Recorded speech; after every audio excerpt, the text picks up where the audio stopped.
Some people are intimidated by making sauces. I was actually one of those people, but then investigated and figured out how to make sauces very easily. Alexis, you don't cook all that much. No, right? I'm intimidated. Okay. Yep. Okay. So I'm with Alexis Thompson, and I am going to teach her how to make pesto and Alfredo sauce. I think Alfredo sauce might be the more intimidating one because of how people think you might burn it or something like that, but it's very easy. It's very easy. I love pesto. Do you eat pesto? I love pesto. Okay. It's so good. It's so easy to make. Okay. Basically, we need 2 cups packed of fresh basil leaves. And I did get these at my grocery store, but only because I was out of my own basil that I grew because I just recently made a batch of pesto. So I'm gonna put these in our blender. You can use a food processor or a blender for this. Okay. So it's 2 cups packed basil. It smells so good. And garlic, oh. I know, that's gonna come. All right, so there is that. And then I will hand you that. Yeah, okay. There we go. Then a 1/3 cup pine nuts. So that's what gives it the nutty flavor, hence the pine nuts, yes. So that goes in with the basil. Okay. Those are the first 2 ingredients that we start with. Then turn our blender on and do some quick pulses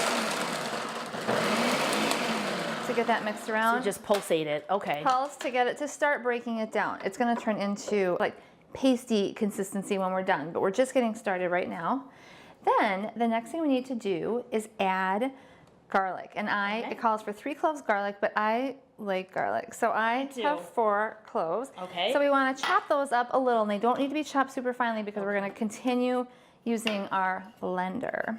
Gotcha, so just mince it up a little bit? Yeah. Okay. This goes in like this. Yum. Oh yeah, I can smell that. That's so good. And then next comes the cheese, and this is a 1/2 cup of grated Parm, fresh, of course. So then we're gonna put this in. Okay. That's kind of a sloppy transition. All right, and then we're going to, now I'm gonna turn it on medium and see how this goes. So doing this by hand would really be time consuming to have to like blend and I don't know how you chop could. a lot. Yeah, yes. So then we're gonna do a couple more, do it on high. And now comes my favorite part, where we add the oil. And this is a 1/2 cup extra virgin olive oil. So we'll put that in. All right. Oh yeah. Ooh. All right. Okay, and it can be used on so many things. Of course, pasta, but you were talking to me about how you had it on chicken before. It's really good to marinate meats, yes. Mm-hmm. All right, now this is our final step. Looks good. All right, so let's see how we did here. I'm gonna take this out. Yeah, you don't want your spoon to encounter this. Yeah, no, that's, good point.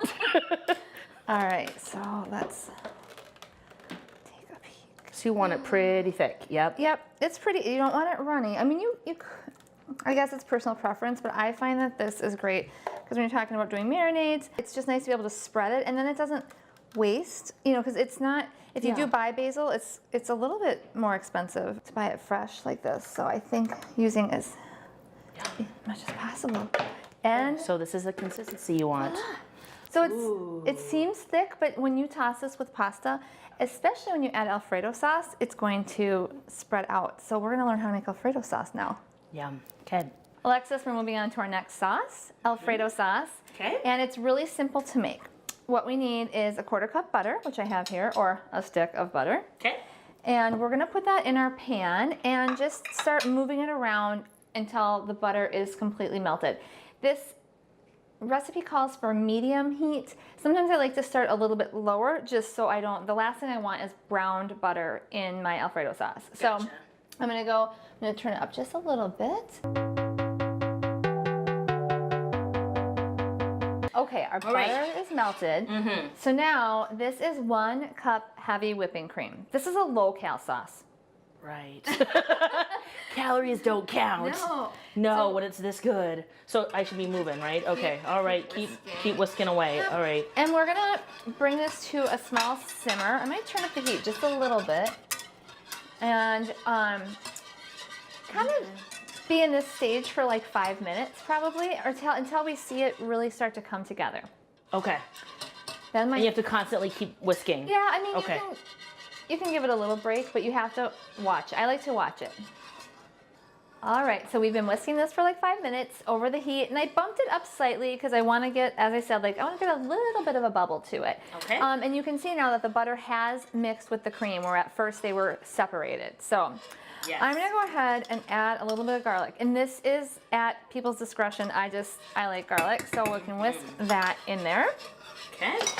And now the fun part, which is I'm gonna start adding this Parmesan cheese. Again, freshly grated. So I'm just gonna begin putting it in Okay. and whisk, and we'll start to see our sauce thicken up. Ooh. Cheesy. Cheesy.